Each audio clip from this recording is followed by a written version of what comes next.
आप सबको जय मसीह की। आज का वचन इफिसियों अध्याय 4।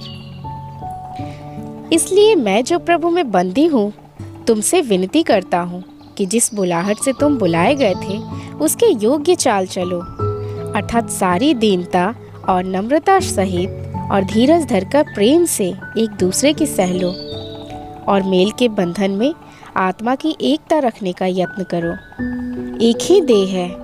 और एक ही आत्मा, जैसे तुम्हें जो बुलाए गए थे अपने बुलाए जाने से एक ही आशा है, एक ही प्रभु है, एक ही विश्वास और एक ही बपतिस्मा, और सबका एक ही परमेश्वर और पिता है जो सबके ऊपर और सबके मध्य में और सब में है। पर हम में से हर एक को मसीह के दान के परिणाम के अनुसार अनुग्रह मिला। इसलिए वह कहता है, वह ऊंचे पर चढ़ा और बंदियों को बांध ले गया और मनुष्यों को दान दिए। उसके चढ़ने से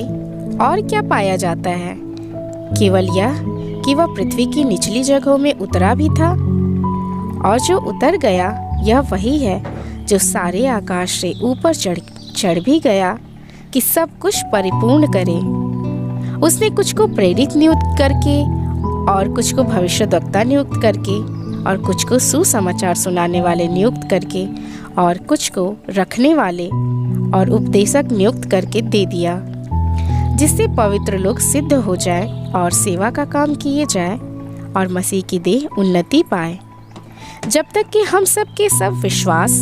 और परमेश्वर के पुत्र की पहचान में एक न हो जाए और एक सिद्ध मनुष्य न बन जाए और मसीह के पूरे डील डॉल तक न बढ़ जाए, ताकि हम आगे को बालक न रहें, जो मनुष्यों की ठग विद्या और चतुराई से उनके भ्रम के युक्तियों के और उपदेश के हर एक झोंके से उछाले और इधर उधर घुमाए जाते हो, वरन प्रेम में सच्चाई से चलते हुए सब बातों में उसमें जो सिर है अर्थात मसीह में बढ़ते जाए,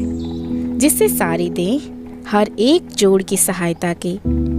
एक साथ मिलकर और एक साथ गठकर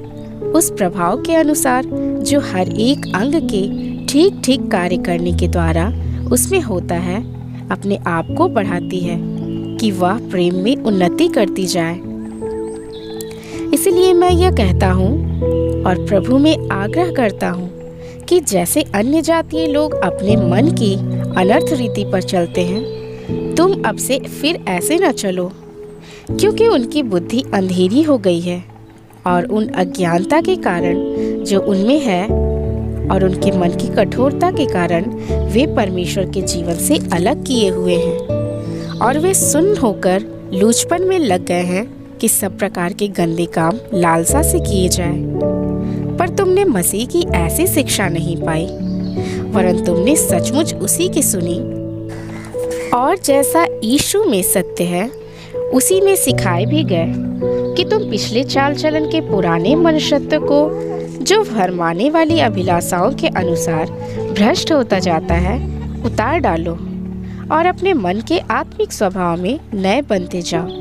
और नए मनुष्यत्व को पहन लो, जो परमेश्वर के अनुरूप सत्य की धार्मिकता और पवित्रता में सृजा गया है। इस कारण झूठ बोलना छोड़कर हर एक अपने पड़ोसी से सच बोले, क्योंकि हम आपस में एक दूसरे के अंग हैं। क्रोध तो करो पर पाप मत करो। सूर्य अस्त होने तक तुम्हारा क्रोध न रहे और न शैतान को अवसर दो। चोरी करने वाला फिर चोरी न करे, वरन भले काम करने में अपने हाथों से परिश्रम करे, इसलिए कि जिसे प्रयोजन हो उसे देने को उसके पास कुछ हो। कोई गंदी बात तुम्हारे मुंह से ना निकले, पर आवश्यकता के अनुसार वही निकले जो उन्नति के लिए उत्तम हो, ताकि उससे सुनने वालों पर अनुग्रह हो। परमेश्वर के पवित्र आत्मा को शोकित मत करो, जिससे तुम पर छुटकारे के दिन के लिए छाप दी गई है। सब प्रकार की कड़वाहट और प्रकोप और क्रोध और कलह और निंदा सब बैर भाव समेत तुमसे दूर की जाए। एक दूसरे पर कृपालु और करुणामय हो, और जैसे परमेश्वर ने मसीह में तुम्हारे अपराध क्षमा किए, वैसे ही तुम भी एक दूसरे के अपराध क्षमा करो।